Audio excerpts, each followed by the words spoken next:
Today we're going to talk about a number of issues, and one of the issues is about assuming responsibility. Safety is all about the company providing the necessary tools so that you can work safe, but it's also about you assuming some responsibility. A safety program will not work unless everybody participates and works at the program. Now, one of the issues that have been started is the suggestion box. And several of you have assumed the responsibility of making some suggestions. And Gabe, could you report on what's happened to those? We want to still, I hope you guys will still do the suggestion boxes.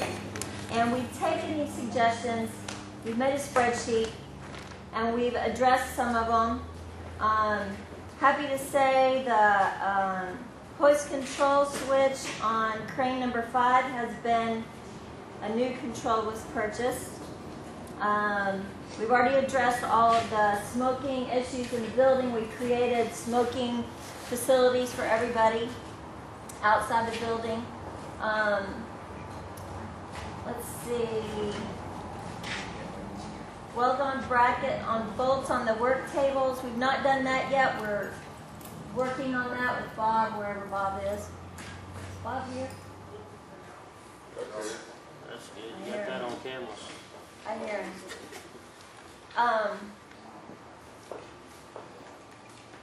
We're addressing the door, this door here with a window in it. Spitting on the floor. Hopefully no one's spitting on the floors. So I wanted to let you know that we are addressing these. These are very important.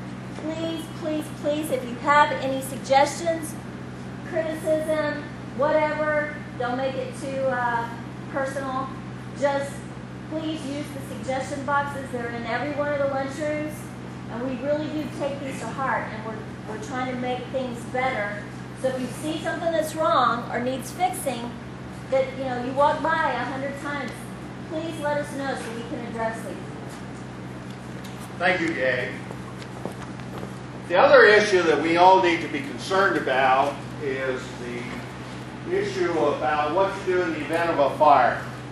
And Jesse's going to address that.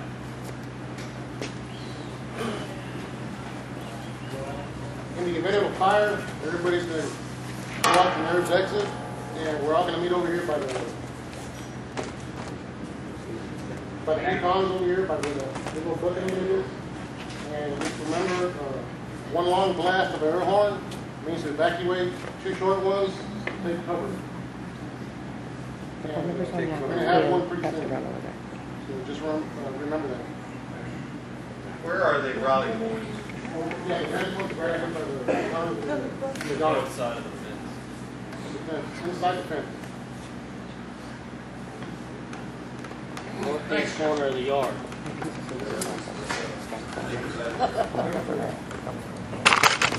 Now the issue is, why would you get the signal to take cover? Let's say a tornado was about to hit, or very close.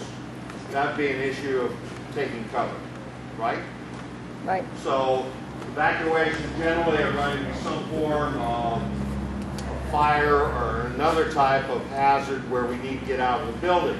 Now when you're evacuating, one of the key things that you need to remember is do not panic. Get out fast, but don't run. Why don't we want to run? And the reason is we have a greater chance of falling when we're running. So you need to make a quick evacuation and try not to run. Obviously, the wall's going to fall on you, you need to run. So, but the big thing is not to panic. The other thing I just want to remind you, there's a number of house fires, and you need to take the time to talk to your family about some of the issues we talked about in fire safety. And what were one of the issues? Extension cords. Pardon? Extension cords. Extension cords is one issue. What's another one? Electrical box. What's another one? what happens when you have your sofa burning? What is generated? Chemicals. Carbon dioxide. Well, carbon monoxide, but what else? Huh? You know, we talked about that. Chemicals. Yes, we did. What is generated is cyanide gas, poison gas. You know, the same stuff they used in World War I. And the reason why any synthetic that burns generates these highly toxic, poisonous gases.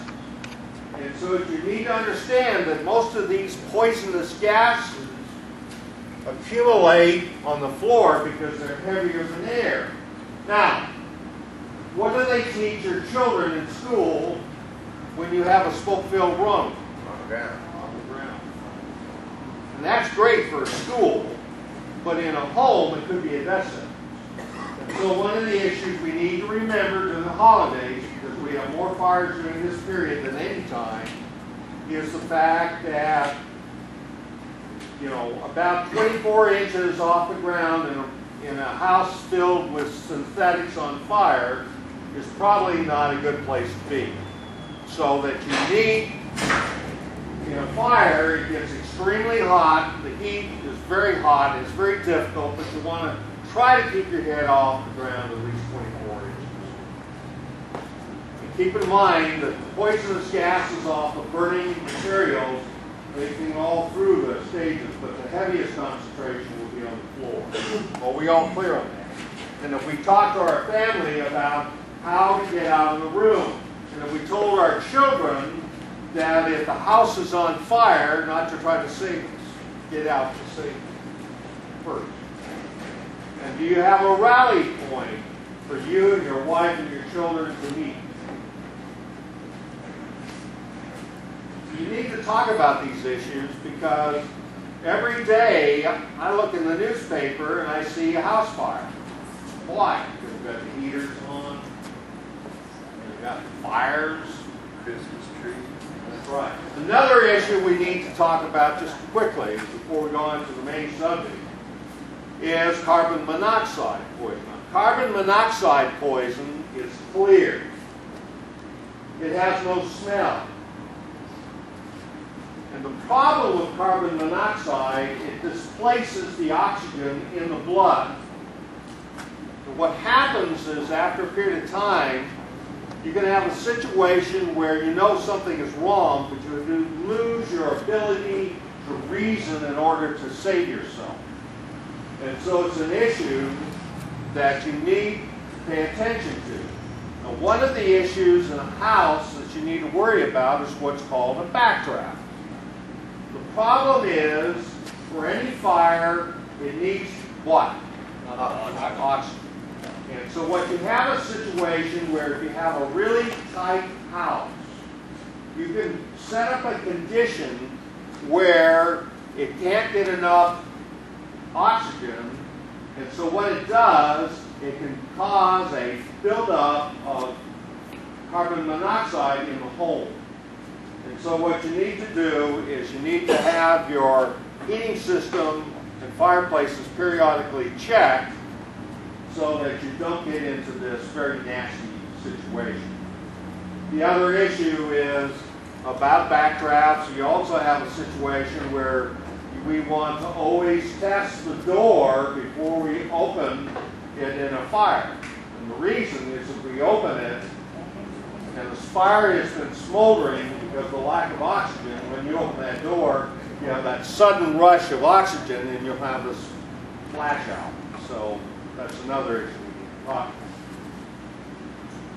about. Well, this has been a very interesting discussion, and now we're going to talk about what we came here to talk about. We're going to talk about slips and falls. Now, slips and falls represent about 16% of all accidents. Anybody have a slip and fall accident? Every one of you guys have had a slip and fall accident.